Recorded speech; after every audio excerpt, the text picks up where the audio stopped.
Raiders Fan Radio. You're listening to Sonny and Murf from the Dago Dungeon. That's right, a podcast by Raiders fans, for Raiders fans, the only fans that matter. Touchdown! Kenny Stabler goes all the way! We miss you, we love you, and we'll see you in the Hall of Fame. When you have great coaches, then after you have great coaches, you get great players. You have a great organization, and you tell them one thing. Just win, baby.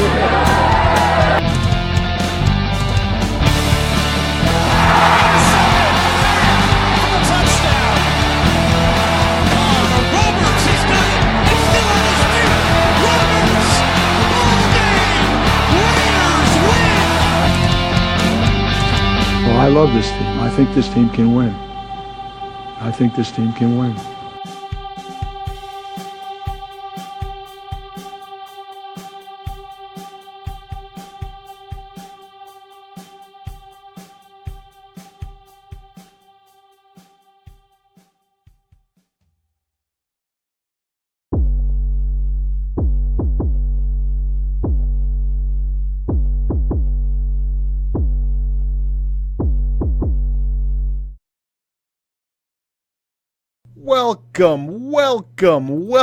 Welcome everybody to a special episode of Raiders Fan Radio.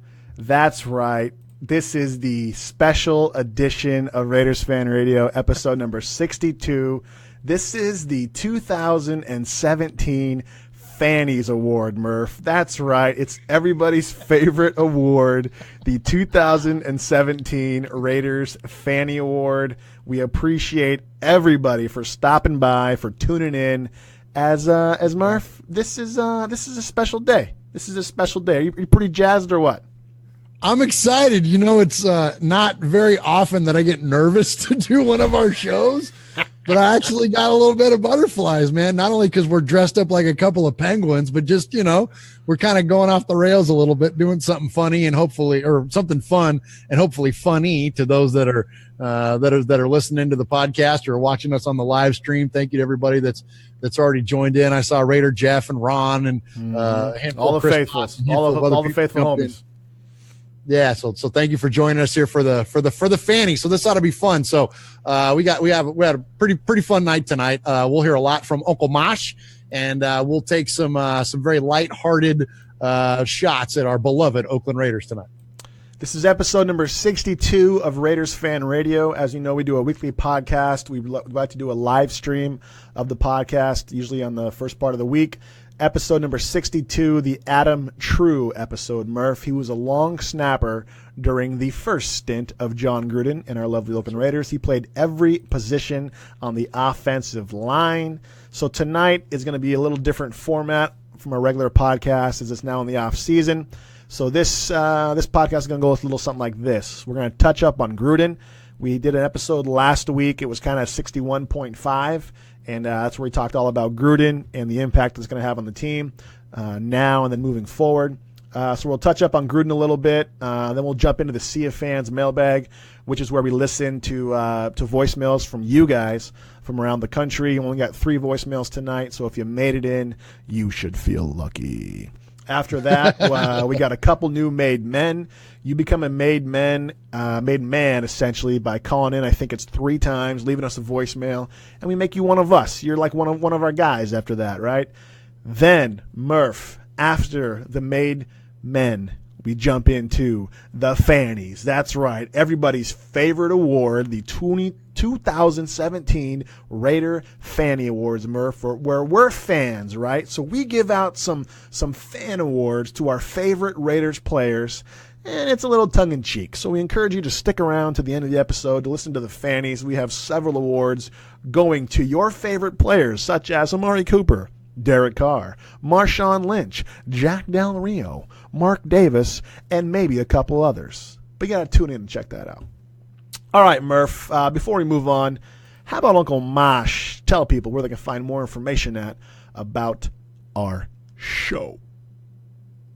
Hey, boys and girls, this is Uncle Mosh. That's right. Somebody actually claims Sonny and Murf. These two. Check them out on their website, RaidersFanRadio.com. You can friend them on Facebook at Raiders Fan Radio, or you can like their fan page at Raiders Fan Radio Podcast. Hey, I don't tweet. I don't even know how to use a Twitter, but they do. You can tweet them at Raiders Fan Radio. Call them. Leave a voicemail if you want. Go old school. 909-345-3346. That's 909-345-3346. Hey, do this. Please subscribe and rate Raiders Fan Radio on iTunes.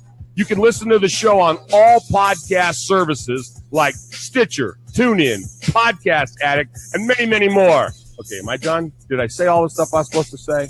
All right, I'm out of here. Thank you, Uncle Mosh, for the lovely introductions there, where people can find us out. Hopefully, Josh Murf, after doing this for a year now, Uncle Mark knows how to twit. Hopefully he's figured out how to twit after all this. Yeah, he's still twitting. Always still twitting. If you're on the chat, we're checking it out a little bit here. Jeff says, "Looking good." Thanks for lying for us, Jeff. Our cousin Ryan is in there. If you see him, his name's Ryan. He's a Broncos fan. Feel free to trash him. We were trying to get him to join the Raiders today using bit emojis, and it did not work. Brian Nordstrom says, thanks for the invite. Wait City. Hey, so Row. quick shout out to Raider Appreciate Jeff. that. So we appreciate the compliment. And, Raider Jeff, I'm rocking the jersey that I got from deadpiratesports.com. right. So compliments to the website. We got a good jersey guy. So we're only as good as our Raider gear makes us look, right? And if you need anything Raider swag, deadpiratesports.com. Type in RFR10 when you're checking out, and you will save yourself 10%. And Dead Pirate Sports, Jeff runs that over there. Great guy and solid Raiders fan. All right, Murph, let's jump into it. We touched a lot about Gruden last week. There isn't much more to talk about. Tomorrow at 12 p.m. Pacific time, he is going to be announced in what is being known as a flashy press conference of some kind and some sort. This is the new era we're in as far as Raiders go, right? No more. What am I looking for here? No more, screens, right? No more projectors. No more reading letters and stuff, when you're firing coaches and stuff. No, we're hiring coaches using press conferences these days. So hopefully tomorrow is the dawn of a new day. Tonight we go to sleep, a 6-10 football team that had a miserable season. Tomorrow we wake up under the new guidance of Gruden. And, after wrestling with it for the past, basically week, I'm super excited now, because when you look at all of his stats, when you look at his numbers, he won the division 5 times as a coach. Some would say he won with Dungy's players. Well, at the same time, Bill Callahan took Gruden's players to the Super Bowl the following year. So it's like you can't. Yeah. There isn't a lot of holes to knock him. He was a career 600%, 600% or 60%. Winning, 600%. Sure. Yep. Winning, percentage-wise for the Raiders and stuff like that. Won more games than he lost. Won 6 out of every 10 games that he coached in. And, top 10 in rushing. Their defense was top 10, top 5 at times. It's like good times are coming. He hasn't been away from the game. He's been immersed in the game. And so, I'm super excited, and I can't wait to see what the Raiders do tomorrow. If nothing else, the Raiders are making noise for the right reasons. Coming off of a horrible season. Good job, Mark Davis. Good PR right there. Yeah, this is 2 slam dunks now for Mark Davis. He got the coach that he wanted, and they're going to move to play in the stadium that I think he heart of hearts probably wanted it to be in the Bay Area, but it's not. But the bottom line is that he's got a brand new stadium to play in. So 2 huge swings, right? The value of the franchise is rocketing up. So the guys, by all those accounts, has done a pretty good job. So here's what I'm curious about, Sonny, that you mentioned. It's kind of a new day, right? It's a new new Raiders, right? This is literally not your father's Raiders anymore, right? So what I'm curious is that they've announced this thing a couple of times as the elaborate press conference. Well, what would it could be that you could make a coach's press conference elaborate. So like of course my mind instantly goes to like pro wrestling and it's like, from Dayton, Ohio, you know what I mean? Like it's like, then have Back in Black playing and Sparks and here comes Chucky out in his, Nature Boy robes and you know what I mean? Or like I'm picturing like this whole big giant thing. I don't think it's going to be quite like that. But what I am wondering, who is going to be there? Like, am I crazy by thinking that Mike Madden might be there to maybe, I don't think he's got any direct ties to Gruden, but, maybe Flores, maybe some of the, like we talked about on the last show and you made a great point that Madden and Flores by tenure were the last, stalwarts when it comes to coaches for the Raiders. Do we see those guys show up? Do we see like, what is it that's going to quote, make it elaborate? Because there's never been an elaborate NFL press conference ever that I can think of. Like their ones with Al were elaborate, but not intentionally. Right. And then even if you think back to the 900 times that Brett Favre retired and when Pepe and his giant forehead cried and, like I'm just trying to think of like all the different times that there was a big press conference. There was never like quote elaborate. So what do you think we're going to see there? You think we're going to see like bells and whistles or like do you think we're going to see people? Lots of Cheetos, lots of popcorn, lots of Mark Davis's favorite food. Yeah, maybe from a booth at PF Chang's. Yeah, that would be sweet. They're having it catered by PF Chang's. That's elaborate to Mark. That's sweet. Yeah. Maybe 4Dub, Aaron Chambers in the house in the chat. Maybe 4Dub will be down there doing some music. I don't know. Maybe Z. Maybe he's there. Ron in the chat says a lot of former players are going to attend. That's got to be it, right? So we're going to right? Maybe we see the guys because we already saw the welcome that Charles Woodson had for. Can we talk about that for a second? To see the Chiefs lose their 6th straight freaking home playoff game after having a commanding lead at halftime, and then to have C. Wood on national television give Gruden a shout out saying, "Welcome home, Johnny." Oh my gosh, Murph, that was the greatest thing ever. That was pretty amazing. And so, obviously Woodson has an affinity for Coach. So do we see those players from that era come back? And so do we see, Greg Biekert? Do we see Charlie Garner? Obviously, Rich Gannon is very likely to be a part of something, if not, on the staff. Do we see a Rice? Do we see Timmy Brown? Do we see, you know what I'm saying? Like that would be pretty cool. Do you think everybody but Barrett Robbins is invited? Yeah. Do you think just a lot of former players that he coached, or do you think players that he coached as well as just other Raider players? This is a pretty big deal in Raiderland, man. The Raider the legends are never, in what am I trying to say? Not a shortage, but whatever. They're never far away. They're never far away. Yeah, they're never far away. Heck, we met Willie Brown in the concourse at the Raiders Chargers game a few years ago. Like, was that the same day we met Plunkett? We met Plunkett and Willie Brown the same night. Yeah, within like 25 yards. Those guys are always around. Yeah. So those guys are always around. So there's never a shortage of the Raider legends around. So I absolutely think that they could be there. But something that we don't see a lot of is those, I guess we see a lot of Romanowski, but we don't see a lot of the Gruden era Raiders, like not as like you see Rice all the time, but he's always repping the Niners. Timmy, right? What about Timmy? Tim Brown we see. I mean, yeah, but maybe not as much around the Raider facility. He's got a pretty decent social media presence, but I think that would be interesting. I think that would be cool to bring a lot of those Raiders back from the Gruden teams. That'd be fun. Wheatley and Zach Crockett and all them guys. Why not? That'd be cool. Yeah, that'd be pretty cool. So aside from the elaborate press conference, not anything has really changed from the other night when we did our kind of our rapid, response show. Not a ton has changed there. Gunther looks like he's going to be in as a defensive coordinator. There was a little bit of a blip on the radar today. What about the guy, the Detroit Lions guy I read? That he was going to potentially come over as a quote assistant head coach and defensive backs coach. Okay. Tyrell, is it Adams? I think it's Tyrell Adams, right? Yeah, whatever it is.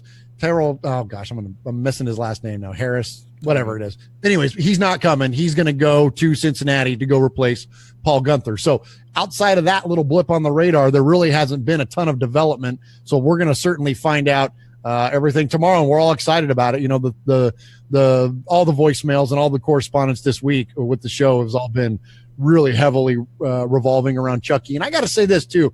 Sonny, is that as reluctant as I know that you were and some of the others were as well in the beginning, it seems to me that that a lot of folks have come around to this idea, that were reluctant to it at first. And then the rest of us are just like all on that. Like this is I don't remember, at least in any recent history, Raider Nation collectively being as excited about something as we are about this. And that's exactly what they wanted, right? That's exactly what Mark Davis wanted. And as soon as they start selling PSLs in like April, from what I hear now, as soon as that happens, you know that it's gonna generate a lot of excitement for people that are looking to buy season tickets in Vegas. So pretty cool, pretty good stuff. We'll see how it turns out tomorrow. I'm excited for it. I'm taking an extended lunch tomorrow at 12 o'clock just to make sure I catch everything. And, it's going to be fun. It's going to be fun. So, Murph, speaking of Sea of Fans, let's jump in to the voicemails this week on the Sea of Fans mailbag. There he is, fading, looking. He's under the gun. He's tied. He throws. It is. Oh, he caught it.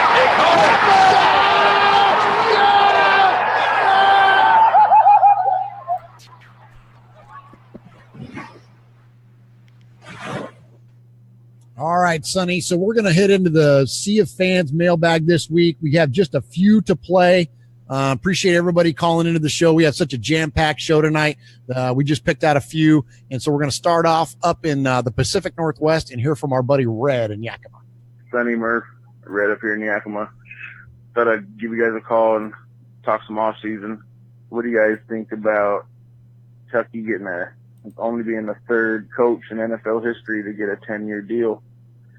And what do you think his getting $10 million a year will do with all the other coaches out there that feel that they're just as good or if not better of a coach than Chucky? How would you guys like to see it this year? I'd like to see us go after some offense in the draft and try and sew up our defense through free agency. I mean, we've tried it in the past. We've hit on a few on the defense, but I'd say we should try and go through free agency.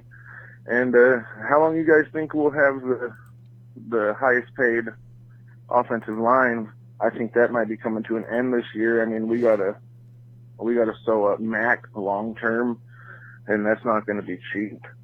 Yeah, he's not the only one that is on a contract year this year. I think Denico Autry is and a few other people. But keep up the good work, guys, and go Raiders. Appreciate the call, Red, as always. I'm hyped for Gruden.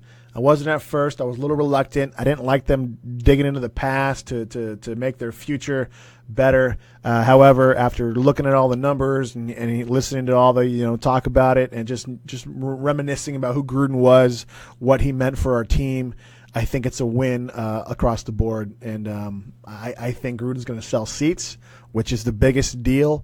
Yes, $10 million is a lot of money. However, when you're bringing in a lot of money because you're selling PSLs and you're selling tickets down there in Vegas, $10 million a year isn't a lot of money. So right now, living in Oakland, it's a lot of money to Markey. But when we go to Vegas, it's not going to be. Gruden's contract is backloaded. That's going to help with taxes, and so he's only getting a few million at first, and then towards the end of it, he'll be getting more because in Nevada I think there's no income tax down there. So it's set up nicely, which is what the Raiders have done with all their contracts. Ever since McKenzie came on board, it's not just we're giving away big money stupidly. We're giving away big money in an intelligent way, which is new for us because we've never done that before. So I'm excited. There's it's all in. Like I said on the show last week, the Raiders are going to Vegas, and they just went all in on Gruden. Gotta love it, baby. Yeah, it's a great point. As far as its impact on the rest of the coaches, I mean, every coach in the NFL ought to be thanking Mark Davis for this deal, especially when you look at guys like, we've referenced Mike Tomlin on the show numerous times, and he's like my age, like he's in his, early mid 40s. So that dude's going to be coaching for a long, long time. The Steelers already have a penchant for keeping coaches for long periods of time. So if I'm Mike Tomlin, I got my hand up next. You know what I mean? So, some of the more younger coaches or some of the guys that haven't had the success, I don't think they're running any risk of any 10-year deals. But when you talk about guys that, show quality of coaching over a period of time, John Harbaugh, you know what I mean? Somebody like that. I certainly think that those guys, it's going to definitely change the landscape. It will definitely change that. And then again, like you mentioned, we'll see how the thing is structured, because the numbers in the NFL, at least when it comes to players, are always kind of funny money anyways. It all 100% depends on how the contract is structured. So we'll see what comes into play there as for the coach. So pretty interesting stuff. All right. So next up, we're going to go to our buddy Chuck in New Jersey. Hey, what's up, guys? It's Chuck. Looking forward to the Fanny Awards tonight. I'm all in with Chucky. I'm on the Chucky bandwagon. I'm hoping and praying that it's going to be as amazing as I think it can be. If Rich Gannon comes on board, I'm even happier. I've been one of those guys that's been kind of on the Chucky bandwagon for a long time. I like his coaching style. I think the pressure he's going to put on Derek is it's either going to make him or break him. And if it breaks him, well, you know what? Next man up. And Chucky's the guy to do that, and so is Rich. Anyway, I'll be listening to you guys tonight, or joining you on Facebook, however the hell that works. And can't wait for that press conference tomorrow. All right, take care, guys. Go Raiders. Thanks for the call, Chuck. As always, Murph, he makes a great point. Derek Carr needs John Gruden more than John Gruden needs Derek Carr. Yeah. Derek Carr's favorite, I think favorite sports player of all time is Kobe Bryant. And Kobe Bryant was a straight assassin. He wasn't this nice choir boy that didn't cuss and said golly gee darn, all that kind of stuff. Derek Carr was a freaking assassin. Kobe Bryant was an assassin. And that's who Derek Carr wants to be, and that's who Derek Carr needs to be. And that's who our team needs Derek Carr to be. We don't need Derek Carr to be the nice guy and stuff like that. We need him to be the assassin, to lead the team in a nice way, but be that guy. And he was that guy under Bill Musgrave. He wasn't that guy under Todd Downing, because Todd Downing wasn't pushing him and wasn't trying to make Derek be that guy. Under Gruden, you bet Derek Carr is going to become that assassin, and he has the tools and the talent to do so. He just needs to do it, and I think Gruden's going to be able to make him do that. I think that's a great point, man. And, we're all at our best when we're challenged. If you got it easy, and no one's there to push you and to challenge you, well, then you're never going to get better. Staying in your comfort zone all the time, is not necessarily a good thing. We talk about it at church a lot, that it's okay to challenge yourself. You want to challenge yourself. You want to have the word challenge you or whatever else in your life. You want to have those challenges, because that's how you progress forward. That if everything's just, happy-go-lucky and easy for you and you get your way all the time, then you never grow. You're just going to be stagnant. So I definitely think so that for Derek Carr to have somebody like that, and listen, and this is the other thing about this too, is that this is healthy challenge. This is constructive tension. You know what I mean? Like this is tension that's going to be put on Carr, that's going to be coming from an amazingly knowledgeable and competent source. This isn't going to be, pressure being put on him for somebody that you just, is doing it because they're, enjoy the control aspect of it or something like that. That's not what John Gruden is all about. He's going to challenge him because he wants him to be the best Derek Carr that he can possibly be. And that's going to equal W's for John Gruden's Raiders. So I think it's a beautiful thing. And that's great point. All right, last one we're going to go to tonight. We're going to hear from our buddy Aaron, the Q-Dog Raider. Greetings, Raider Nation. Sonny, Murf, Uncle Mosh. Aaron Q-Dog Raider coming from the frozen east side. I'm still alive, baby. Just had to dig out some little ice and snow. We're going to make it, so let's go and get into it. A moment of silence for JDR, Jack Del Rio. Hey, we appreciate your efforts. We like what you did. Brought a lot of respectability back to Raider Nation, but you know what? You can only take us so far. And now that we've made it to, I guess, the beach, now it's time to jump in the water and start swimming. It's time, to get everybody back on that parachute for 2018. But things are real out here in these streets, man. The last two games, I watched that Christmas night game. Pathetic against the Eagles. I don't even know what went down in that soccer stadium, but it was so bad that I heard my man Murf drop a god dang. Man, terrible times. But you know what? Terrible times. Chucky.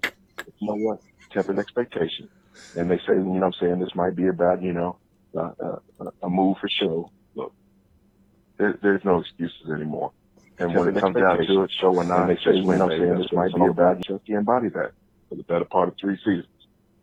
I want to thank my pro fight, Reggie, McKenzie, hung out with the bros, we went out there, chopped it up, maybe shut off some girls, do what they do for dollars and stuff like that, but we had to satisfy the Rooney rules. So I put my name in the hat, satisfied. Now we can go ahead and hire the heir apparent, the prodigal son, bring him back. Now, that's out of the way. Let's just go ahead and prepare ourselves for the announcement of coronation of Chucky. He's back. Love him, hate him. Let's see what's going on.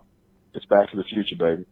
And now the hit list, of course, you can put whoever you want in there, courtesy of Mark Davis, JDR, Reggie McKenzie. Speaking of Reggie Nelson, Ty Downing, the whole 2017 draft class, irrelevance for that matter, Crab, Penn. Hey, name who you want. It's time to move forward. Oh, I heard a little bit of something about this cat named Raider Greg talking about Gruden was a candidate for the Tennessee job. Look, as a Kentucky supporter, go Big Blue. Look, ain't nobody going to Tennessee. Don't nobody want to be in Tennessee. Hell, best thing they got in Tennessee, is I-75, I-40, and probably whoever that girls coach was. Look, Tennessee sucks. Anyway, I was listening to Greg Papa. He brought a lot of historical, perspective. Look, we're getting ready to move forward. The stories, everything, the stars have aligned and converged. Let's move forward. Mm-hmm. And I had to rededicate myself. So I watched the football lights out, Davis. I'm all back in, recharge and replug. There you go. Not my best call, but you know what? It ain't about me. It's about y'all. Raider Nation. Love Silver. Live Black. Appreciate the call, Q-Dog. A lot of great points in there, Josh. I'm sorry, Murph. Murph's real name is Josh. I've always known him for 30 freaking years as Josh, but now he come on the show, he wants to go by Murph. So I got because I'm so Murph. Formal looking tonight. You're addressing me by my first name. How cool is that? Yeah. So Q-Dog makes a lot of great points. I think his last point was really what sums it up. The Gruden hire is immediate excitement again in the Raiders. Coming off of a 6-10 season, a couple of super, super awful performances, going to the Chiefs, going to the Chiefs, first place is on the line, and you just lay an egg. And then you got the Christmas Eve game, and then you got, New Year's Eve game or whatever. Just awful, right? The last 3 or 4 weeks, awful. Derek Carr fumbles, going out of bounds and stuff. People are calling Carr out, saying they want Manuel in there and stuff like that. It's like, what the heck happened, right? The Gruden hire instantly erases the memory of all that. Well, first of all, the firing of Jack Del Rio gives you a little bit, right? Gives you a little meat to chew on. Yeah, we were pretty fired up at the end of that game. Yeah. Then you bring on Gruden, and then all of it's like, okay, all's forgiven. Let's move forward. It's like, all right, let's get on with this, baby. We just got Gruden. Mark Davis just got the golden goose. You can't fault the guy anymore, right? You can make fun of his haircut. You can make fun of where he eats. You can make fun of what he drives. You can make fun of his all-white outfit, which I don't know how he eats hot Cheetos and doesn't get no orange stuff all over his white outfit there. But the fact of the matter is, man, he got himself a new stadium, a state-of-the-art stadium that's going to have a Super Bowl in it in the next 5 years, and we might play in it. Who knows? And he also got the coach that nobody else could get, the coach that nobody thought would leave his cushy little post at ESPN. He got him. You can't knock Mark Davis anymore, man. You just can't. Absolutely. Nobody could. Philly couldn't get him. Tennessee couldn't get him. Only Oakland and only the Raiders. And Tampa tried to get him. The reports are out there that it was Dirk Cutter or Jack Del Rio, whichever one got cut loose, and it was Jack. And then, of course, the Glazer family found out how much that the Raiders were offering John Gruden and said, see ya. Have fun. Enjoy that. Enjoy Oakland again, So, man, it does, though. It does. It creates excitement, and that's what – look, if anything, we're pretty good at latching onto a story and getting excited about it. So let alone one that's this big, because a lot of times, unfortunately, and it's this is the unfortunate truth, Raider Nation, that's all we've had are these off-season, promises and these ideas that, oh, here comes the savior. You talked about it. You brought up a great point. This is a long time ago now. About how as Raider fans, we kind of have a savior complex. Like we look at these off-season moves and we'll bring in a player and we'll be like, that's the guy that's going to put us over the top. That's the guy that's going to get us over there, whether that's a coach or most importantly, when it's a player. Jamarcus Russell's going to get us over. Javon Walker's going to get us over. D'Angelo Hall is going to get us over. It's like D'Angelo Hall and Nnamdi Asomugha on the corners. Are you kidding? No one's going to be able to pass against us, except no one bothered to ask D'Angelo Hall if he could play man coverage. We have this idea that these things are going to save us, and then they never do. They end up being Rolando McClain. So this time, we know we're going to reach back into the past a little bit, but we're gripping onto a good story. And look, this one, even if this doesn't end the way that we all obviously would want it to hope, which would be 10 straight Super Bowl. 9. You're going to 10? I was going to give him at least 1 year off, but 10? Okay. Oh, well, yeah, we'll have one off here. Yeah. Yeah. So, no, but go to the AFC Championship. If it doesn't end in that, look, it can't get any worse. And look, I know that 12-4 was great, and I loved it just as much as the rest of you did. But outside of that 12-4, it's been pretty rough. It's been pretty rough. So as far as year in, year out, I don't think it's possible for us to go backwards. And then if anything, we'll at least have consistency. Again, you always got to have a plan. Now, sometimes the plan may suck, but you always got to have a plan. And the last thing I'm going to say about this, and we're going to let it go. I read today, Ted Wynn, friend of the show, amazing football mind.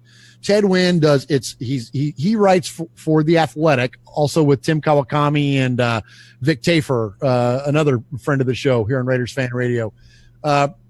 Ted unlocks one article per week, and the one he unlocked today was about Gruden and his West Coast offense and what he anticipates Gruden is going to do with the offense based on like the personnel that we have and what could happen with an Amari Cooper, what could happen with Jameis Olawale, what could happen with these guys. Mm-hmm. It's a fascinating read. So if just the idea of Gruden gets you excited, go out and read some of the hands-on football X's and O's stuff that Ted lays down in this article, and you'll really get fired up because it's cool stuff when you read about it, because you're like, everyone knows John's a West Coast offense guy, and we kind of know what he did in the past with those players, but to take a real world analysis of what that existing offense could be and modified based on the personnel that already exists with the Raiders, whoa, all of a sudden everything comes into full picture and you're like, oh my gosh, this could really be amazing. So good stuff out there from Ted. So check it out there on theathletic.com. So that wraps us up for Sea of Fans. Sonny, I do want to touch on another thing before we get on to the Fannies. The Fannies, the 2017 Raider Fanny Awards. Brought to you by Sonny and Murf. Fanny Awards. So one thing I do want to get onto, and it has a lot to do with our voicemails. So I wanted to hit it now. When you call the show 3 times, you become a made man on the show. We refer to you as a made man. We haven't decided what the next level is going to be yet, which will be consigliere, but right now it's kind of Uncle Mosh, you know what I mean? But there might be something else like a capo de tutti capo or something in there. But for some of our really frequent callers, some of those guys like the 3 we heard from tonight, like Red and Chuck and Two Dogs, guys that call the show all the time. But the baseline is the made man, and that's if you call the show 3 times. Now, we got in trouble for our old made man music. We had the song Layla on it because there was some Goodfellas quotes in there, and the music behind it was Eric Clapton's Layla, and that got us booted off of YouTube and threatened copyright. So we had to get rid of that. So we made up this week. Uncle Mosh was in the Dago Dungeon South studio.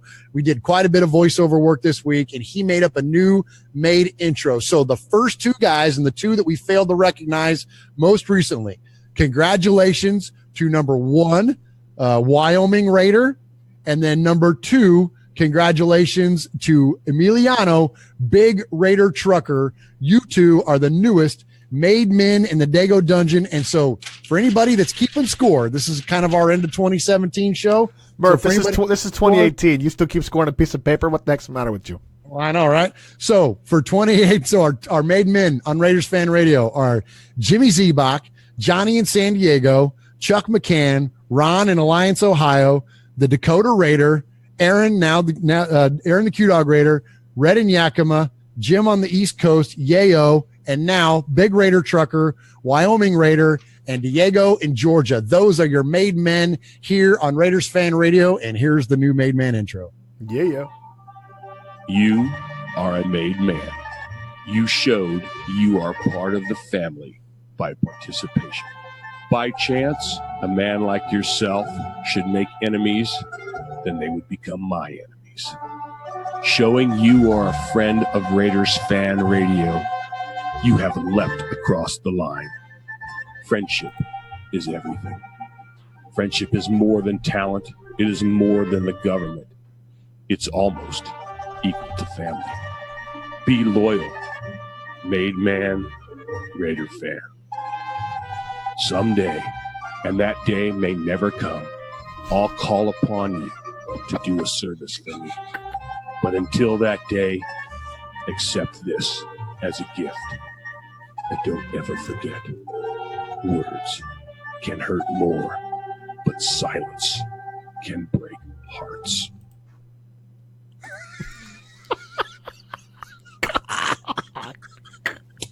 He's killing me. He's killing me. Isn't that the best? He's killing me, man. Uncle Mosh, man. Bust out Godfather quotes all over the place on that one. How about, hey, words, man. Words. Words. It's important. Words. You're calling the show. Words. Silence breaks hearts, so don't not matter. call the show. You break our heart over here. Words matter. Silence does not matter. When you call a show, don't be silent, okay?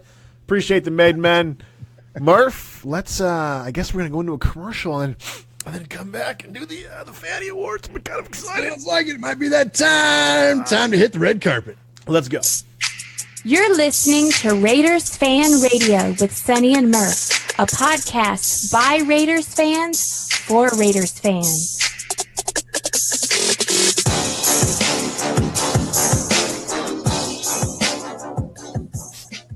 Hold on, Sonny. I got to finish up with Ryan Seacrest. I'm doing my interview over here in Red Carpet. Okay. Okay, now I'm done. Okay. I told him to tell Kelly hi from my wife. She's been Yeah. Thanks for doing that.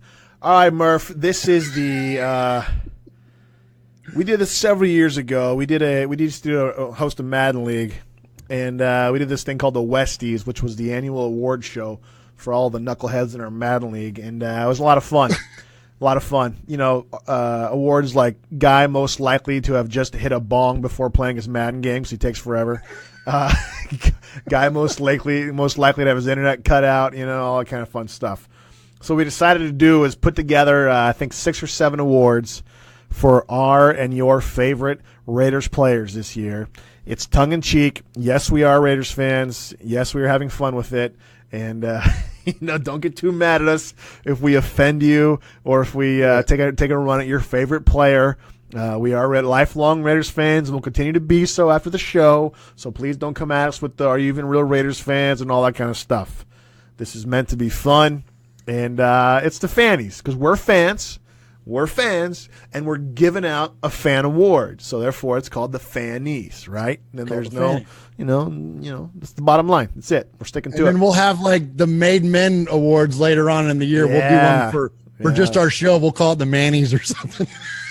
Yeah, we're gonna do a Made Man Award. That's a terrible idea. Not the Mannies. I just came up with that, and it was not good. We'll do a Made Man Award for all the guys who call the show and stuff like that, and we'll give all 3 of us an award.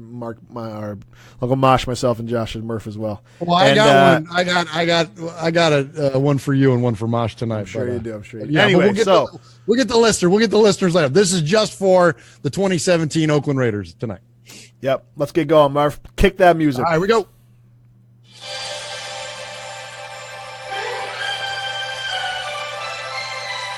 The spectacle, Sonny.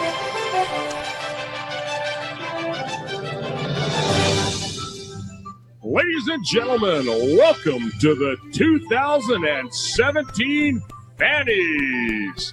What's a fanny? Well, it's not a rump, a butt, a backside, or a Kulu. It's not even an ass. The Fannies are the best of the best from Raiders Fan Radio, a podcast by Raiders fans for Raiders fans who are the only fans that matter.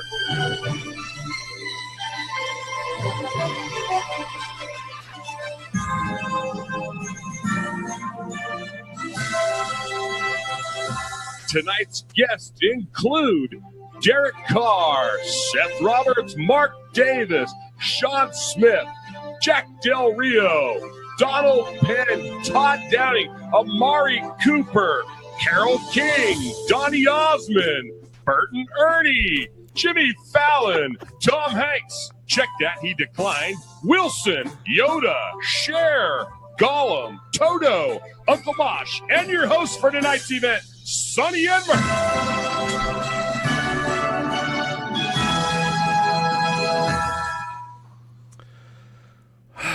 Well, Murph. Gollum and Toto. You're up. By the way, thank you to all the fine guests that have joined us here in the Dago Dungeon West and South for tonight's Fanny Awards. And Tom Hanks, no, you're not invited to the show. We were just kidding. Yeah. But we got Wilson. Yes, we got Wilson, the most important actor from Castaway. All right, Murph, why don't you go ahead and kick off the Fannies, guide us through each one, and then we'll riff about it and move on to the next one here. All right, so here we go. So the first one of the night, here we go with our first award here in on Raiders Fan Radio. Let me see. I got my paper here. All right, there we go. And here we go. First award. Tonight's first award, hitting the record books this year, our beloved Raiders. They had 3 in this top 10 category. They were Coop, Cook, and Crab, and they were all tied for the most drops. And the award goes to, that's right, the wide receiver most likely to be nicknamed after a candy bar featuring buttery sugar and chocolate. Drum roll, please. It goes to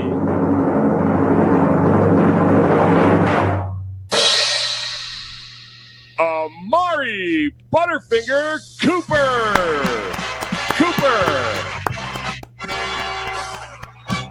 Accepting the award for Cooper is Cher. She's not here. Sonny. He's in the back. Murph.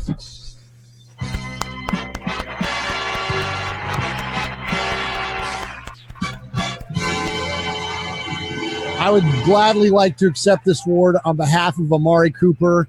Amari Cooper with a case of the Butterfingers early on in his career, the first year. Second year seemingly got it fixed. We were seemingly past the dropsies, and then here we hit the third year, and the dropsies returned. And apparently, Sonny, it was contagious as well. But congratulations to Amari Cooper for this year's Butterfinger Award, the first Fanny given out here on Raider Fan Radio.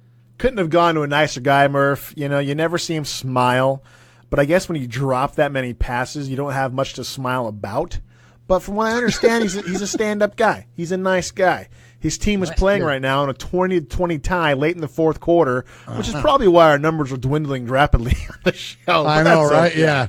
Game's getting better and better. Okay. It was a blowout early on. Yeah. But Amari Cooper, step your game up, bro. You're one of the best young wide receivers. We know you got it. We've seen it. We've seen the games. We saw against Kansas City the first time this year. We know you're the man, so be the man. Learn to use those hands. And I got a feeling, Murph, when Gruden's going to fix Cooper or Carr, he's also going to fix Cooper as well, because you watched how he used Jerry Rice late in his career, Tim Brown late in his career.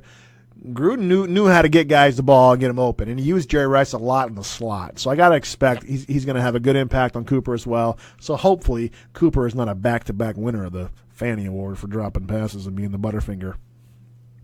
I know, right? And can you imagine Coop running in there out of the slot? Like, that's deadly. Like, why do we not do that more often? You know? Yeah.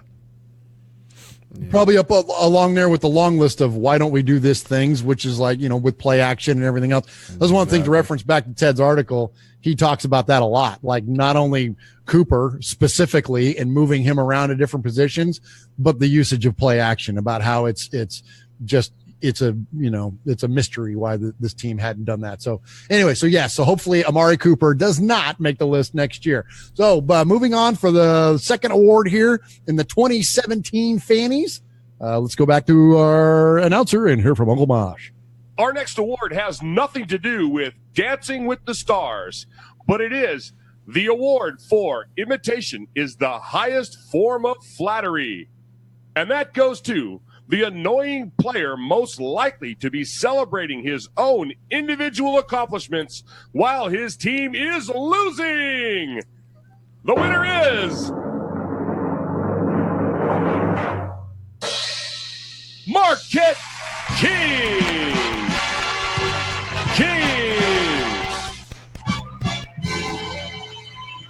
Murph, get up here and get this. Okay. Ladies and gentlemen, there's nobody here. We're sorry. But Murph and Sonny are going to accept all the awards. Thank you, Marquette King.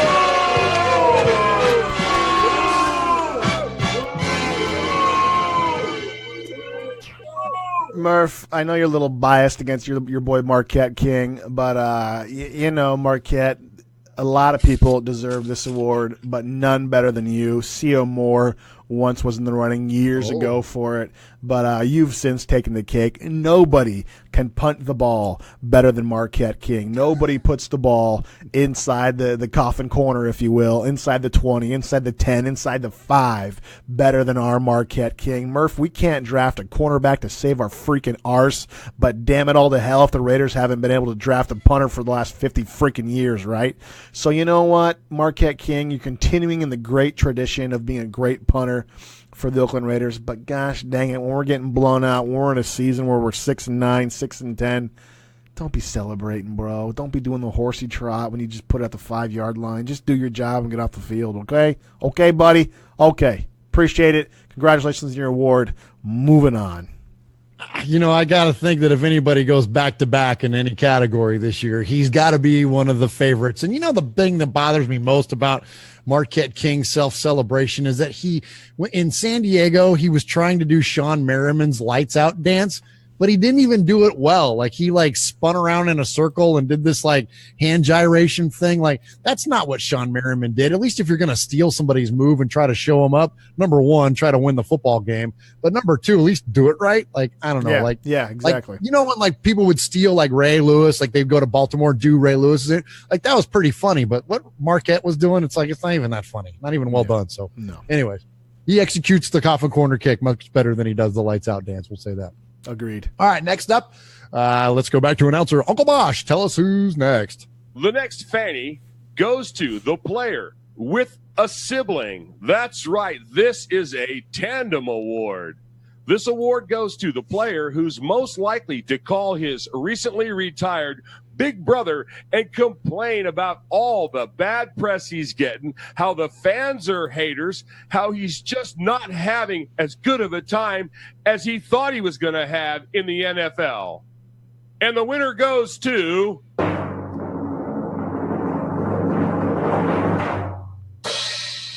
Eli. Oops, I became Steve Harvey. I meant to say, golly gosh darn it, doodles. Derek and David Carr.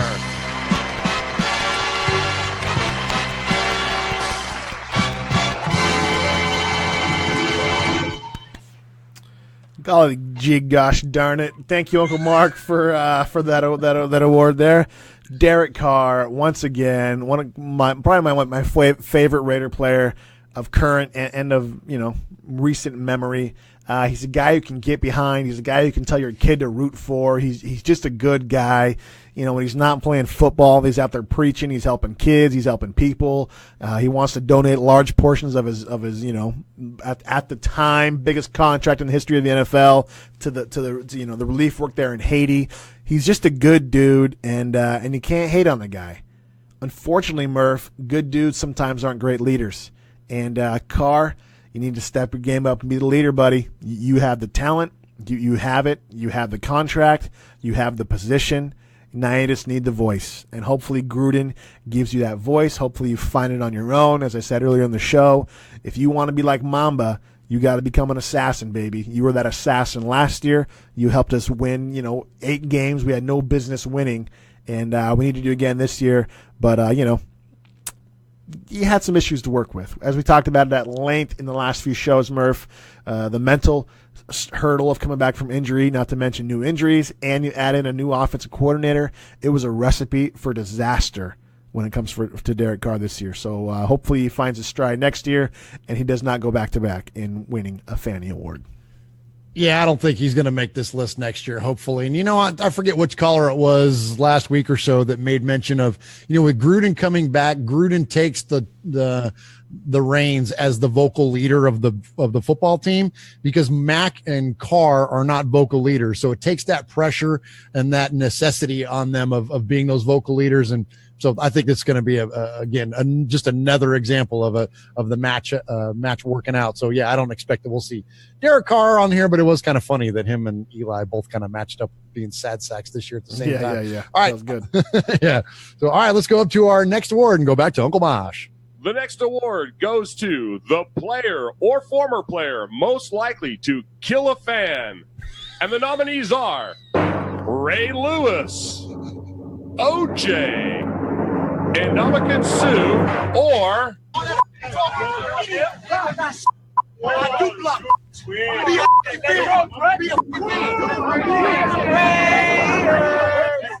and the winner is our own Donald Penn.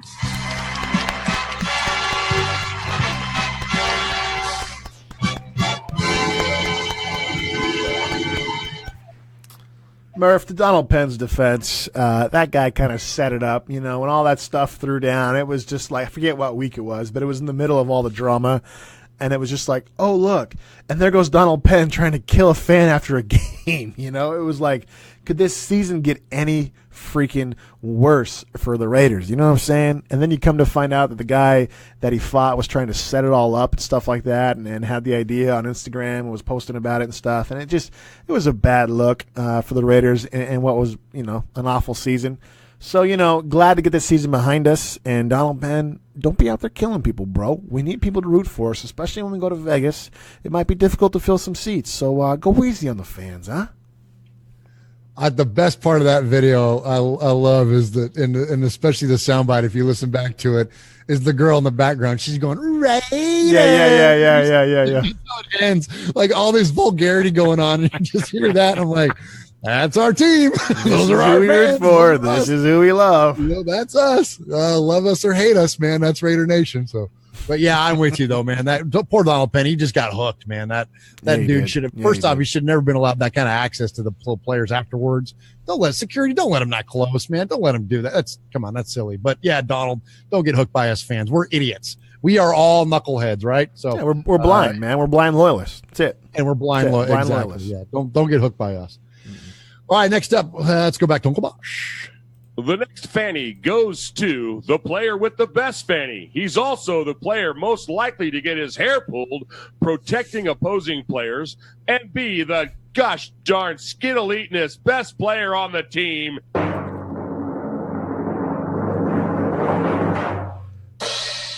Marshawn Lynch.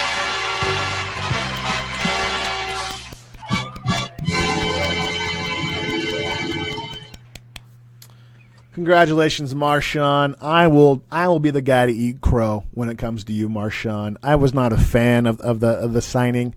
Murph, it just seemed like such a PR stunt. I was curious at how much he was actually going to contribute to the team on the field. He'd been retired for a couple years. Very similar to the Gruden hire, But Marshawn proved me wrong through all the stuff that he did, through protecting Peters, through walking Talib off the sideline and stuff like that. Like, at the end of the year, the guy was still fighting. Crabtree's taking himself out of a game. Carr, looked like he didn't even want to be there. Cooper, where was he? But then there was Lynch running like crazy, running over people and scoring touchdowns. And so Marshawn, I don't know how much of the problem you contributed to or tried to help. Rumors were flying around this year, Murph.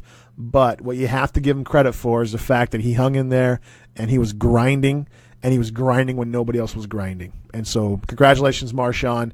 Don't get your hair pulled. Eat some Skittles and come back next year for us.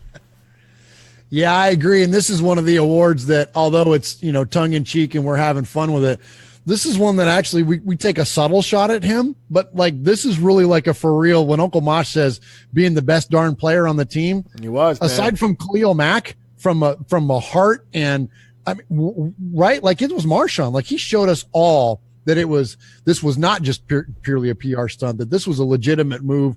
And he was the exact player that the Raiders needed him to be. Unfortunately, we didn't have the offense to accommodate what it was he was able to bring, right? It was almost, don't you feel, Sonny, like it was almost a little bit of a waste of his talent. And that's nothing worse than that, than wasted talent. When you look at a guy like, whether it's Carr or these other guys on offense, they're still young enough in their career. We still feel like we're going to see a lot more out of them.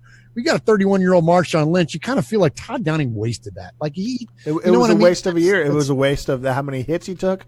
At the beginning of the year, we said we want Lynch to have maybe 800 to 900 yards and close to 10 touchdowns. He had that roughly, right? And like you said, we were hoping Lynch was going to be. We were worried about Marshawn Lynch being Marshawn Lynch. Instead, the other 10 guys weren't the 10 guys we needed them to be and stuff. Lynch was the only consistent guy that he was on offense. And Jeff makes a great point on the chat.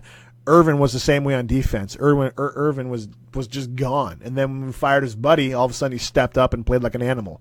Maybe that's going to happen with Carr. We're getting rid of his buddy Todd, bringing in Gruden, and they won't be nice to him. And hopefully we expect the same results. But again, Lynch, congratulations on your award. Hopefully your hair doesn't get pulled. Murph, wouldn't your hair get pulled on every play? Like, you got to think, like, that guy's just... Oh, my gosh, those guys have their dreads. I guess you've got to be stupid to pull Marshawn Lynch's hair, though, on the football field, right? Like yeah. Who would do that? You got to find out whether it's going to bother. Yeah, exactly. Yeah, it looks cool, man, though. I cannot wait to see how Gruden uses Lynch. I mean, to put Gruden and Lynch in the same offensive set, to have Gruden be designing it and designing stuff straight for Lynch. That's what I'm saying, I've been screaming from day one. Why don't the Raiders use him like they used to use Dak Crockett? That's what freaking Gruden will do, because Gruden knows how to. And when you look at the way that, look, everybody, it's almost a meme at this point. The old Spider 2 Y banana, where you roll out the quarterback and the fullback leaks out. But how perfect of a play is that? Can you imagine Marshawn in the backfield, Olawale lined up in front of him at the fullback spot, and freaking Walford or Cook running the Y banana, and then having the fullback leak out? Like, come on, man! Like, we're built for this guy's freaking offense, man. It's gonna be beautiful. Yeah, it's gonna be awesome. It's gonna be awesome. Yeah, and if that's not it, then instead you're pounding it up the middle, or at least in between the tackles with Olawale and Lynch. Like, it's just gonna be great. I hope Marshawn comes back for that one last year. I think he will. I think he's going to see because we got one more year guaranteed in Oakland, and I think Marshawn's going to want to be there for it, number one. And number two, I think that he's going to be confident that he has a coach that'll know how to use, what he's able to still bring to the table, and everybody will be comfortable with that. And the last part of the Marshawn thing, this idea that there was conflict between him and Carr and all that, and everybody wants to cite the thing where he told him to shut his ass up on the sideline. That one. If you watch the context of that video, exactly. Carr's apologizing to me. He's like, I missed you on that one, bro. I'm sorry. And Marshawn says, shut your ass up. You don't want to throw it to me anyway. Yeah. He's joking. It's a fun thing. It's not, this is, you know what I mean? Like, everybody wants to take a quote out of context and be like, oh, there's conflict. There's not conflict. Watch the guys. They like each other. They love each other. It's good. Everything's good. Now, that said, it's not a for sure thing he's going to be back, but things are certainly lining up that would be favorable if he did. And I think that as Oakland's favorite son, he's got to come back for the last year. We got to hope that we see it. Hopefully, man. All right, next up, I want to see Gruden and Lynch together. That's going to be fun. Yeah. That's going to be money. All right, let's go back out to Uncle Mosh. We got a couple of these left, and let's hear who the next one is. This throwback award goes to and is inspired by the fact that the Raiders at one time were the most penalized team in the NFL, and we took pride in that. We call this the Rule 12, Section 1, Article 3, Subcategory C Award. That, by the way, folks, is the use of hands or arms to materially restrict an opponent or alter the defender's path or angle of pursuit. It is a foul regardless of whether the blocker's hands are inside or outside the frame of the defender's body. Material restrictions include, but are not limited to, 1, grabbing or tackling an opponent, 2, hooking, jerking, twisting, or turning him, or 3, pulling him to the ground. And the winner is...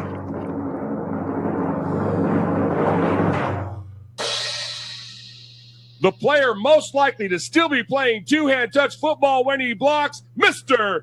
Seth Roberts.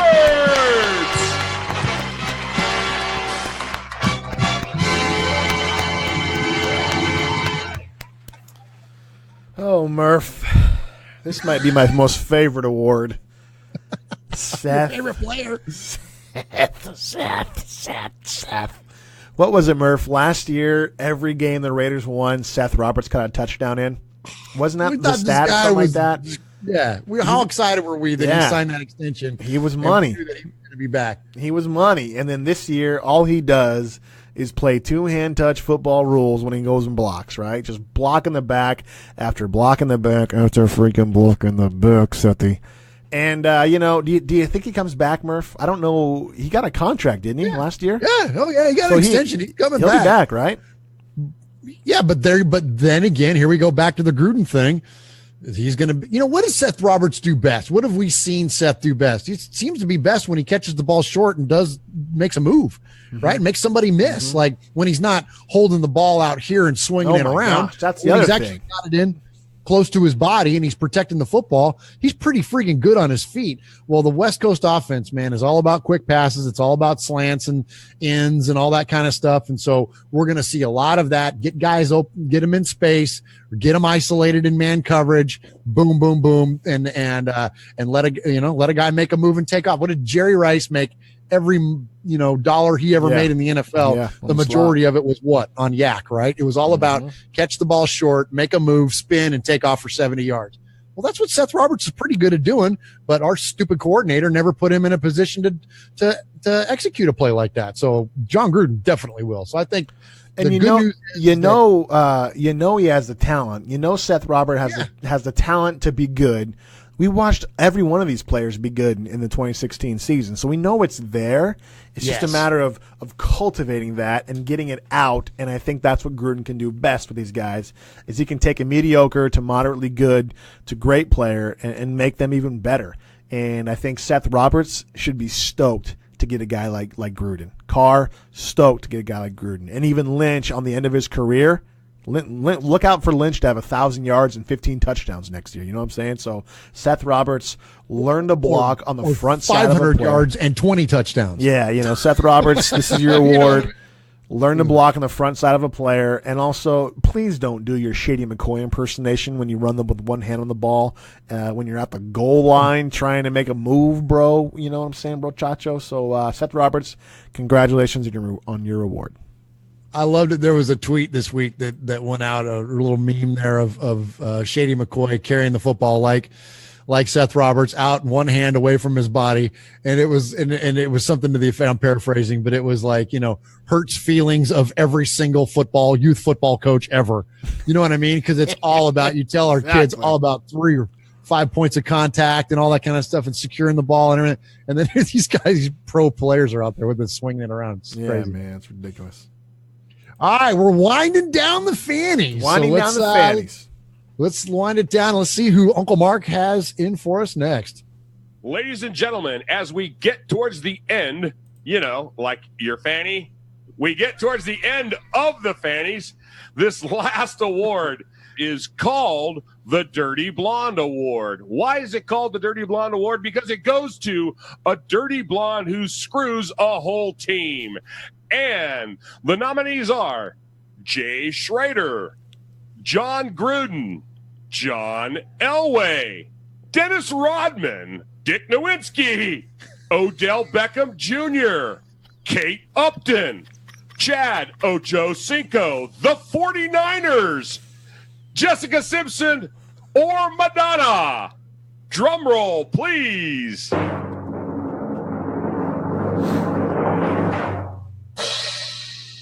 And in a surprise last-minute entry, the winner of a dirty blonde who screws an entire football team, Jack Del Rio.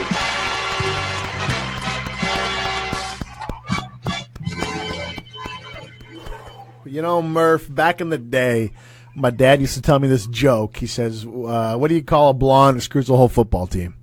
And the punchline was Jay Schrader. Well, I think I can trump my dad now. Sorry, too soon to say Trump. I can one up my dad now and say, what do you call a dirty blonde who trumps the whole football team? One Jackathan Del Rio. Numerous times this season, Murph, it just seemed like whatever happened in the Alabama just pulled an awesome comeback and won the game. Congratulations. I saw that during Uncle Mosh's intro. A regular SEC game being played in the national championship game that could have been played in October. Call me next year. Yeah, that breakaway pass right there, just like Amari Cooper used to do when he played at Alabama. That was pretty money, and there's no doubt Nick Saban is the greatest ever. This is now what, 6 national championships? Yeah, who cares? All right, moving on. Crazy. All right. So, Jack Del Rio. Man, where do we go from Jack Del Rio? He couldn't control the locker room. Whatever happened in Washington, we don't know, but we know this. Yep. He was not able to contain it. He was not able to keep it within the team locker room, and it affected the team moving forward. He was not able to take ownership after losses.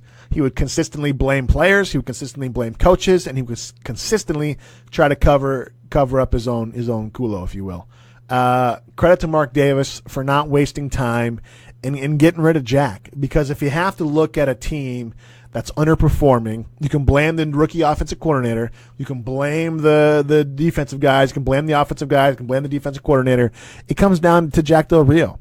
And Mark Davis and Reggie McKenzie are hands-off owners. They say, here's your players, go do what you need to do, Jack. And Jack Del Rio got lucky in 2016, and I think we were all blinded a little bit, Murph. 2016 was such a magical year, but it started on a 2-point conversion against the New Orleans Saints on a 50-50 ball to Crabtree in the end zone that very easily could have set the tone for the rest of the year. Fortunately, Crabtree caught it, and that set the tone for the rest of the year. We were the comeback kids, right? We were the miracle. We were the fourth quarter comeback.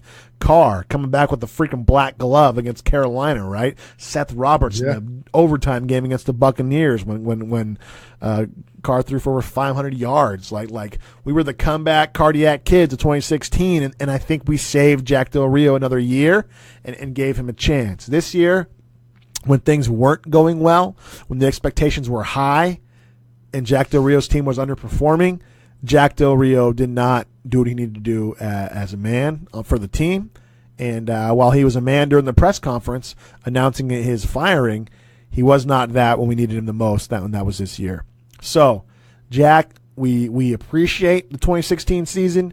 We appreciate you coming in and kind of changing the culture. We appreciate your 3-year run, which is as long as anybody since Gruden first left. We appreciate everything you did. We know you're a lifelong Raiders fan, and man, it was a fun ride. But kind of like the Mark Jackson, Steve Kerr thing, you got us here. Hopefully Gruden's going to get us to the next step. We'll always be grateful for you, but it was time to go. Appreciate you accepting your firing like a man, and time to move on. Yeah, a lot of respect for the way he conducted himself, for the way that he handled it. There was a lot of ways that could have gone when you get confronted in the tunnel by your boss and you get canned. And then you have a media or press obligation after that. There's a lot of different ways that could have went. That's intense. And he stepped up and he went and he addressed it and he faced it. And for that, I'll always have mad respect for the guy for doing that. But that said, it doesn't take away from all of the dysfunction that went on this year. And he's the one that's accountable for all of it, if not most of it. And so that was a drag, man. Just seeing the way that I'll tell you what was disappointing to me is that when you can't start throwing players under the bus, man, no matter what, when you're the leader of an organization, you take none of the credit and you take all the blame. And while, we've been critical of Derek Carr at times for taking the blame, that's a little bit different because you're talking about on-field performance and we can clearly see that other people are not performing to the caliber that they should be. And Derek's trying to take that blame. That's a little bit different when you're the leader of an organization and you're talking about the overall health and the way that the organization is executing as a whole. That's where you got to take all the blame. And JDR wasn't doing that. And I think that was unfortunate. And I think that's what soured Raider Nation on him, is that it's one thing if you're having a bad year and things aren't going right, whatever, but to then start trying to pass the blame around and acting like, being vague with your answers and like, who you fooling here? You know what I mean? Like, come on. And so and then once, if he lost us, of course, we're fans and we're easy to lose and we're easy to gain. But the locker room, man, clearly he lost the locker room. There wasn't a lot going on there. And that, you hear about how the I guess now the reports are coming out that he freaking was dressed down Derek Carr in front of the group and was calling him out in front of the group. And, again, holding people accountable is one thing, but if you have to, lack of a better term, you have to get on someone's ass to do it in front of the group, and it's because that's somehow going to make you cool or elevate your position or demonstrate your control or whatever. That's not the guy. That's first off, that's not a good way to do it. Number two, that's not the player that you want to do it to, because if guys lose faith in their quarterback, forget it, man. It's over. That's where you take somebody into your office and you want to chew them out and you want to wear them out, whatever, do it behind closed doors, man. Don't do that in front of the team. That's weak, man. That just, so you want to talk about dividing the locker room. I'll bet you if the reports are true that he dressed down and called out Derek Carr like that in front of the team, that divided the locker room more than any of the national anthem or march on or any of the other stuff that people want to point a finger at as things that divided up the Raiders this year. That would be it. You want to, you punk your quarterback in front of the team. Guess what? The guy that you just signed for $125 million and now you're going to punk him in front of the crew. No, that divides the locker room. So shame on him for that. But congratulations, Jack, on your Fanny Award. He won't get another one. This might be Jack Del Rio's last Fanny Award. Not sure if you're going to have a chance to coach again in the NFL. Murph, do you think he takes the defensive coordinator position, or do you think he's over? Do you think he's done? No, I think we'll see him back again. I mean, heck, as much as a head coach or as a coordinator or what? Well, you got a vacancy in Detroit right now, right? So, not as a head coach. I don't think he goes right back as a head coach, not after the way that he unceremoniously got let go, and considering the the regression of the Raiders amongst players and GMs around the league isn't good. Do what now? You got to think his name around the league and around players and around GMs isn't good right now. And what assistant coach, after he's fired like 20 of them, is going to want to work for him again? Exactly. And you're talking about the regression of a football team as a whole. That lands square on coaching. And so, no, in fact, it wouldn't even surprise me if he went all the way back to being a position coach, but I could see him stepping in as a coordinator somewhere, someone bringing him on, we'll see. The Niners just hired Ken Norton, They just hired Ken Norton Jr. to be a linebacker coach. So, these guys are going to get jobs. So I won't be surprised to see JDR back by any means as well. All right, so that is the last of the Fanny. So let me hit the fanfare here.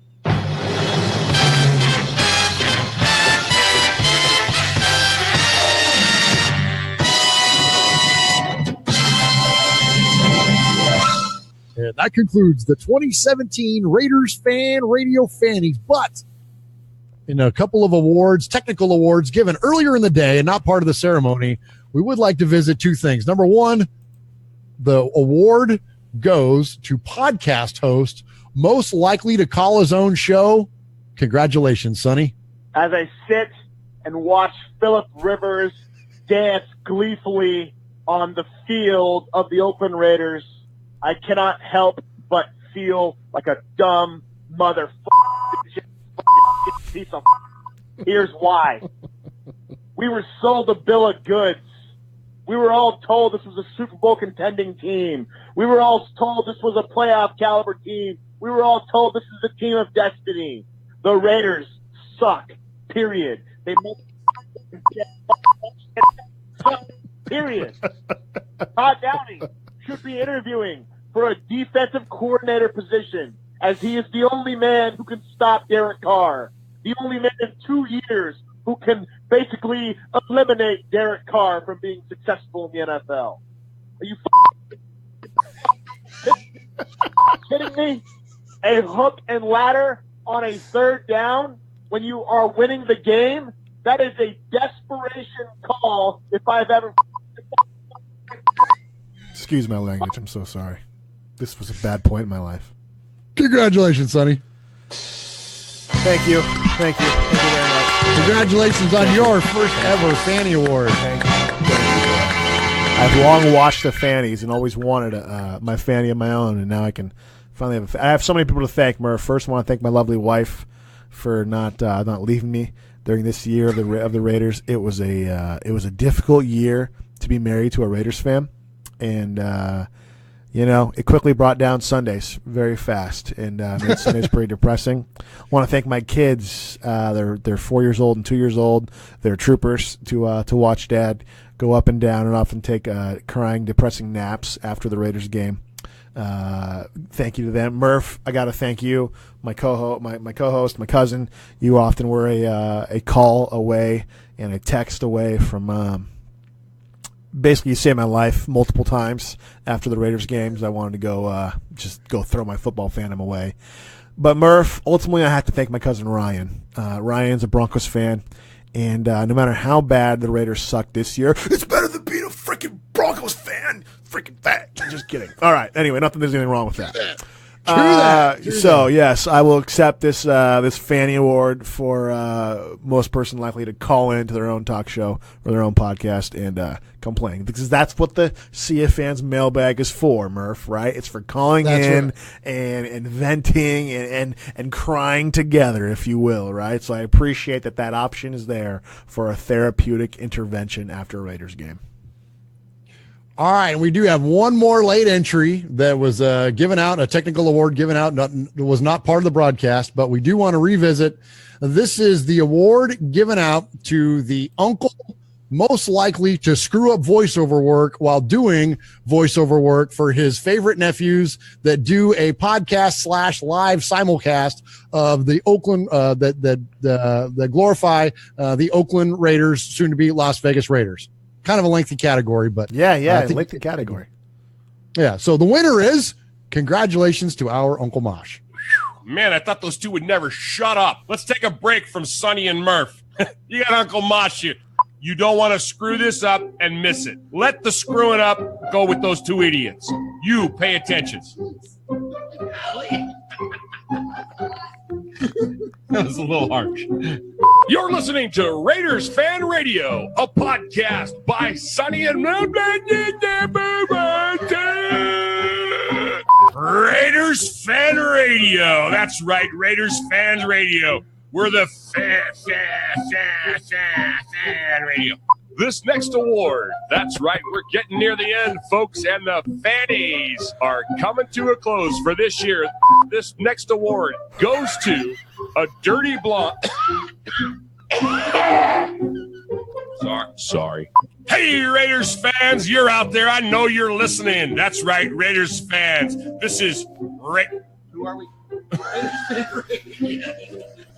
Our swabbies. That's a good one. Hey, boys and girls, this is Uncle Mosh. That's right. You're listening to a podcast. Shadoos. Hey, this is Uncle. Who am I? Uncle Mosh. Yeah. I'm live in the Dago Dungeon. Okay, I'm not live. I'm on podcast. I think. Wait, is this recorded? Is this twit? This twit. What the hell was that? Congratulations, Uncle Mosh.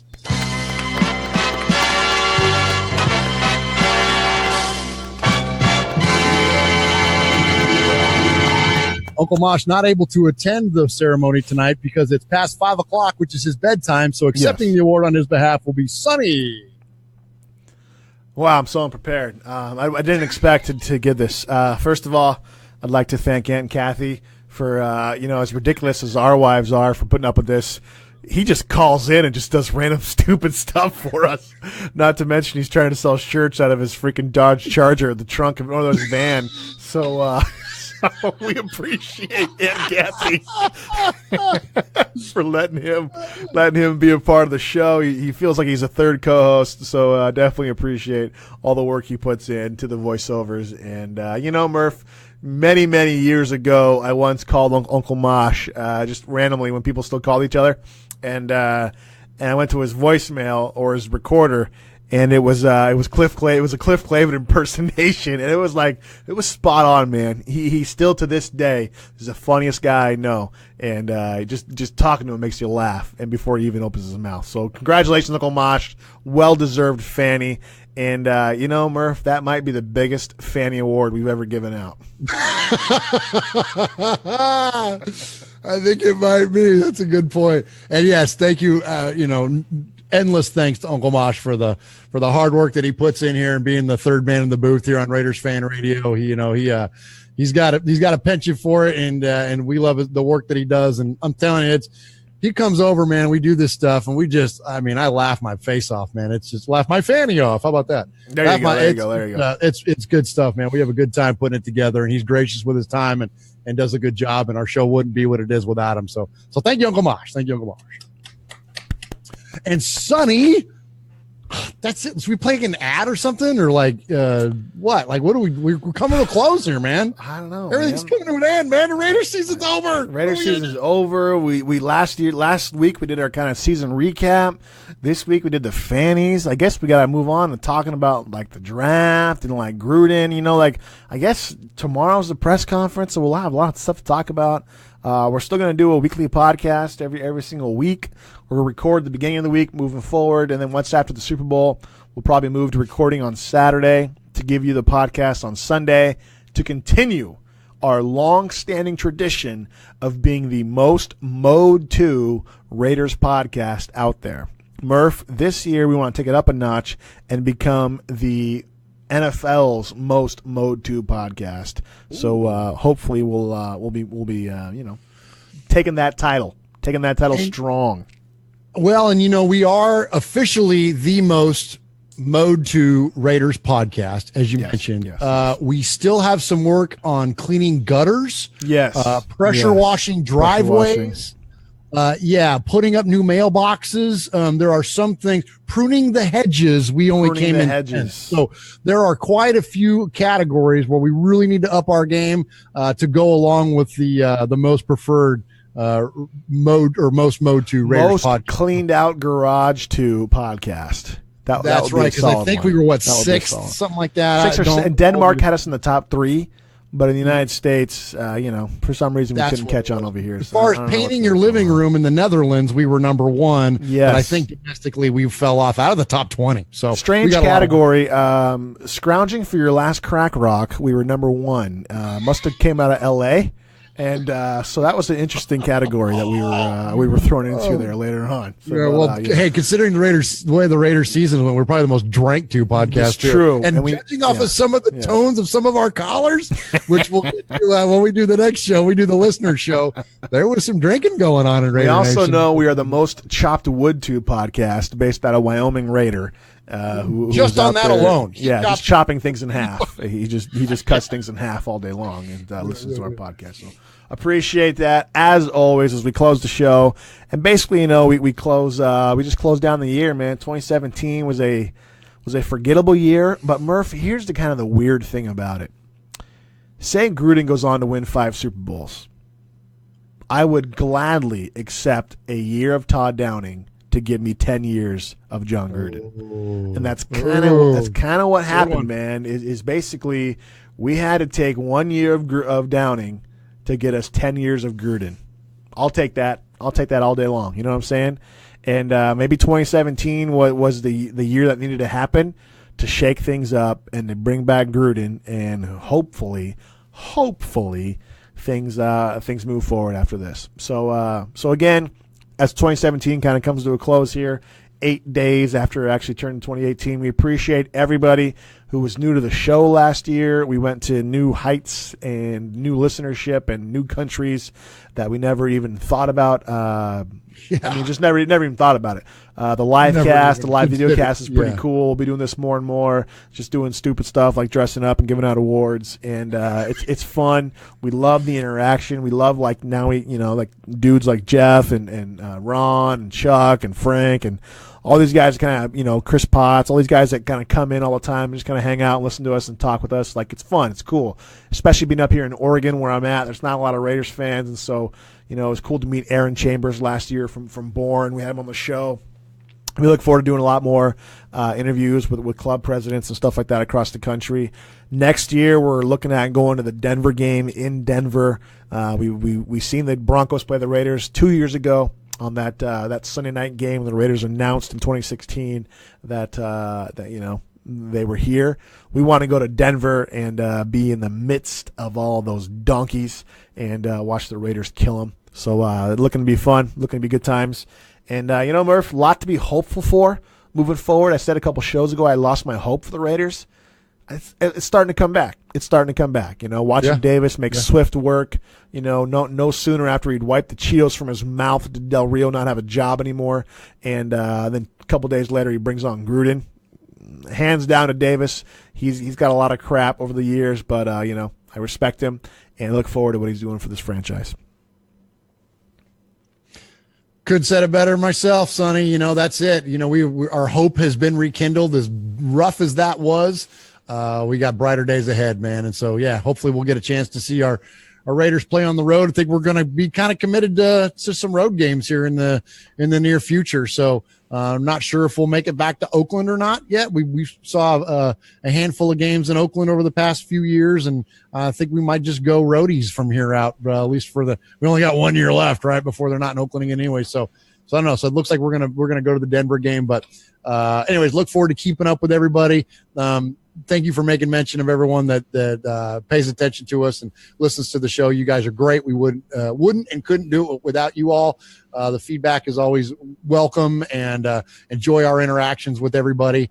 And hopefully, just like this year and when we were in Tennessee and had a chance to meet up with some friends of the show, we'll be able to get to do the same this next year when we maybe head to Denver or wherever else that we go to see the Raiders play. We'll be able to meet up with some friends of Raiders Fan Radio, and we'll have a good time rooting on our boys to hopefully a playoff run.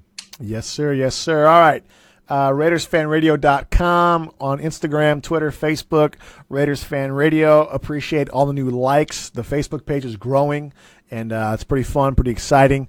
Podcast numbers are growing, so we appreciate that. And podcast every week on iTunes, Stitcher, Podcast Addict, and basically anywhere where you can download a podcast, you can find Raiders Fan Radio. There is also a Raiders Fan Radio app. I recommend if you're on an Android phone, you download it from the Google Play Store. On Apple, it's kind of clunky. I'm not gonna lie. I'm not gonna try to sell you a bill of goods. The app on Apple's kind of clunky. We're probably gonna cancel it.